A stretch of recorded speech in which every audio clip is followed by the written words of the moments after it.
नमस्कार, आप देख रहे हैं द न्यूज और मैं रानी गुप्ता आपके साथ। इस वक्त बड़ी खबर सामने आ रही है पाकिस्तान से आई सीमा हैदर को लेकर के। आपको बता दें कि जिस तरीके से सीमा और सचिन की लव स्टोरी इस वक्त सोशल मीडिया पर वायरल हो रही है, लेकिन यहां पर यूपी एटीएस जो है अब इसकी जांच करने वाली है।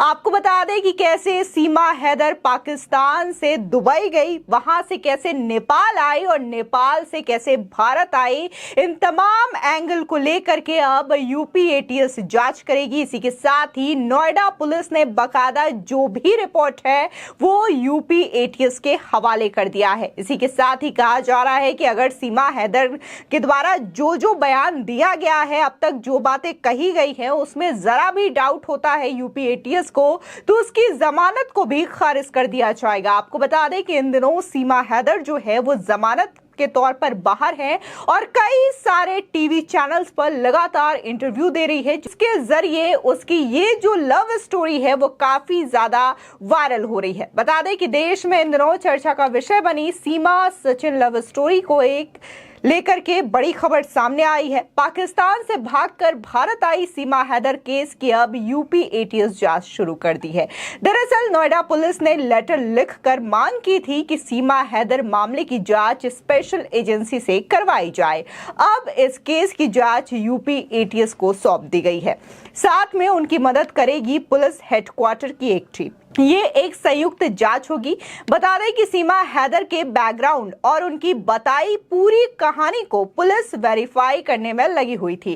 अब तक सीमा के मोबाइल फोन से लेकर उसके सोशल मीडिया पर सक्रियता को भी जांचा जाएगा। साथ ही यूपी एटीएस सीमा हैदर के पाकिस्तान से दुबई और फिर नेपाल के रास्ते भारत आने के पूरे एक एक रूट और नेटवर्क को खंगाल रही है। इस पूरे मूवमेंट के दौरान सीमा हैदर के मददगार उसने किन मोबाइल नंबरों का इस्तेमाल किया, इसका पूरा डाटा खंगाला जाएगा। साथ ही सीमा हैदर के साथ साथ ग्रेटर नोएडा में रहने वाले सचिन का बैकग्राउंड भी यूपी एटीएस खंगालेगी। सचिन कब से सीमा के संपर्क में था, दोनों ने बातचीत के लिए किन किन नंबरों का इस्तेमाल किया, किस किस इंटरनेट ऐप के जरिए इन दोनों की बातें हुआ करती थी, इसका डाटा भी यूपी एटीएस की टीम खंगालेगी। दूसरी ओर केंद्रीय खुफिया एजेंसियां भी सीमा हैदर के पाकिस्तान में बैकग्राउंड चेक करवा रही है। सीमा हैदर का पूरा प्रोफाइल और पाकिस्तान में उसके परिजनों के बारे में जानकारी जुटाई जा रही है। बता दें, पाकिस्तान से भागकर भारत आई सीमा हैदर केस लगातार सुर्खियों में बना हुआ है। एक ओर लोग सचिन सीमा का समर्थन कर रहे हैं, तो वहीं दूसरी ओर कई सारे ऐसे लोग हैं जो कि सीमा को खुफिया पाकिस्तानी एजेंट बता रहे हैं। प्रेमी के लिए 4 बच्चों के साथ पाकिस्तान से बिना वीजा भारत आई सीमा हैदर सुर्खियों में होने के साथ ही खतरे में भी है। बता दें कि एक अहम सवाल यह भी है कि क्या उसे पाकिस्तान भेजा जाएगा या भारतीय वीजा मिलेगा। इस समय सीमा उस मोड़ पर खड़ी है जहां उसे सरहद पार और भारत में भी जान के खतरे की आशंका जाहिर की जा रही है। बता दें, दरअसल रविवार को ही पाकिस्तान के सिंध प्रांत में एक मंदिर पर रॉकेट लॉन्चर से हमला किया गया था। यह हमला सीमा की लव स्टोरी की वजह से किया गया, ऐसा हमलावरों का दावा किया जा रहा है।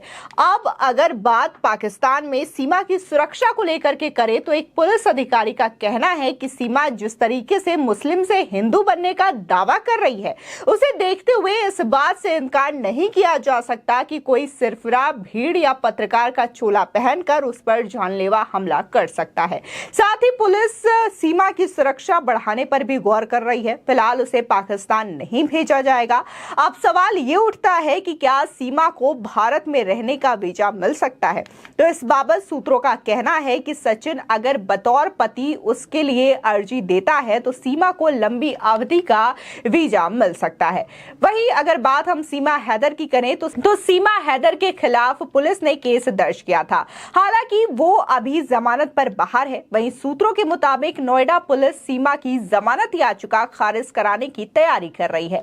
इस मामले में केंद्रीय जांच एजेंसियों के दखल के बाद नोएडा पुलिस सतर्क हो गई है। सीमा हैदर जहां पर रह रही है, उसके घर के बाहर सादे कपड़ों में पुलिस की तैनाती भी की गई है। बता दें, दरअसल पुलिस को यह शक है कि सीमा फरार हो सकती है और इस वजह से पुलिस कोर्ट में सीमा की जमानत के खिलाफ एक याचिका दायर कर सकती है। सीमा हैदर जब भारत आई तो उन्होंने ये बताया कि पबजी पर गेम खेलने के दौरान वो सचिन के संपर्क में आई। गेम खेलने के दौरान ही सचिन से बात होती थी, फिर दोनों मोबाइल के जरिए एक दूसरे से बात करने लगे। बातचीत मोहब्बत में तब्दील हो गई। इस समय सीमा नोएडा के डब्बूपुरा गांव में सचिन के घर पर ही रह रही है। सीमा अपने साथ अपने 4 बच्चों को भी लेकर के आई है। बता दें कि सीमा हैदर ने खुद TV9 भारतवर्ष के रिपोर्टर को यह बताया था कि उसका स्कूल जाना कभी नहीं हुआ। वो जैसे तैसे घर पर ट्यूशन पढ़कर 5वीं तक पढ़ी है। उनकी शादी घर वालों ने 18 साल की उम्र में ही करवा दी थी। हालांकि सीमा ने यह भी बताया कि वो किसी दूसरे युवक को पसंद भी करती थी, लेकिन उससे शादी नहीं हो पाई।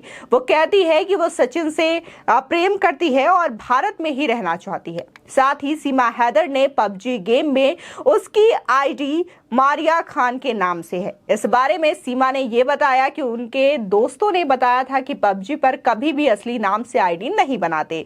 वहीं सीमा कहती है कि भारत आने की वजह से सिर्फ और सिर्फ सचिन की मोहब्बत है। फिलहाल जिस तरीके से सीमा हैदर के जो बयान है, तमाम टीवी इंटरव्यूज में उसके बयान और सचिन के बयान लगातार सामने आ रहे हैं। इस बीच उनके वीडियोस भी वायरल हो रहे हैं, लेकिन सीमा हैदर के जो बयान है वो कभी भी एक दूसरे बयान से तालमेल नहीं खाते हैं और शायद इसी वजह से अब इस पूरे केस में यूपी एटीएस की एंट्री हो चुकी है और यूपी एटीएस जो है हर मामले से सीमा हैदर की जो पूरी हिस्ट्री है, पूरा बैकग्राउंड है, उसको खंगाल रही है कि आखिर ऐसी क्या नौबत थी जिसकी वजह से पहले तो सीमा जो है वो सचिन से पबजी गेम के दौरान मिलती है, इसके बाद दोनों के बीच बातचीत होती है और ऐसी क्या जरूरत आन पड़ी थी जब सीमा हैदर जो है अपने 4 बच्चों के साथ पाकिस्तान से दुबई जाती है और फिर दुबई के रास्ते नेपाल होकर के भारत आती है। और यहाँ पर भी जो सीमा हैदर है उसने किसी भी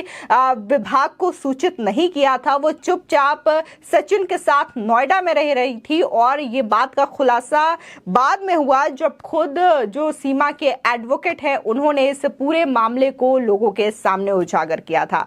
नहीं तो आज तक सीमा के बारे में शायद ही किसी को पता चल पाता और यही वजह है कि यूपी एटीएस अब इस पूरे मामले की जांच कर रही है, क्योंकि खुद नोएडा पुलिस ने पत्र लिखा था और कहा था कि सीमा हैदर केस में किसी स्पेशल जांच एजेंसी से जांच करवाई जाए, किसी स्पेशल टीम को लगवाया जाए जिससे कि इसकी पूरी हिस्ट्री सामने आ सके।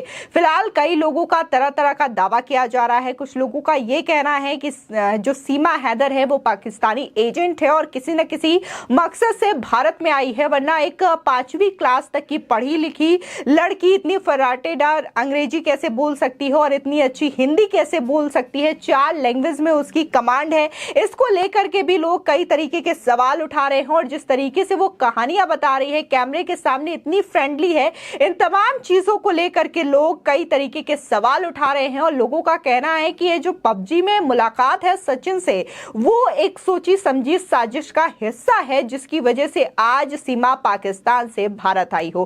तो भाई दूसरी ओर सीमा हैदर का यह कहना है कि उन्हें पाकिस्तान में सुरक्षित महसूस नहीं हो रहा था, उन्हें पाकिस्तान में अच्छा नहीं लग रहा था, जिसकी वजह से वो सचिन के साथ भारत में रहना चाहती थी और वो अपने 4 बच्चों को लेकर के भारत आ गई है। उनका कहना है कि वो अब हिंदू भी हो चुकी है, उन्होंने हिंदू धर्म अपना लिया है और चाहे उनकी जान जाए या कुछ भी हो, वो भारत से पाकिस्तान नहीं जाने वाली है। उनका यह भी कहना है कि वो जेल में रहने के लिए तैयार हैं, लेकिन पाकिस्तान नहीं जाने वाली है। फिलहाल अब इस पूरे मामले को जब यूपी एटीएस संभाल रही है तो जाहिर तौर पर इसकी सच्चाई भी अब लोगों के सामने आएगी। क्या वाकई में सीमा हैदर जो है वो सिर्फ इस वजह से भारत आई है कि उसे सचिन से मोहब्बत है, या फिर वाकई में वो एक खुफिया एजेंट है पाकिस्तान के द्वारा भेजी? ये जांच के बाद ही पता चलेगा। फिलहाल इस खबर को लेकर के आपकी क्या राय है हमारे कमेंट सेक्शन में जरूर बताएं।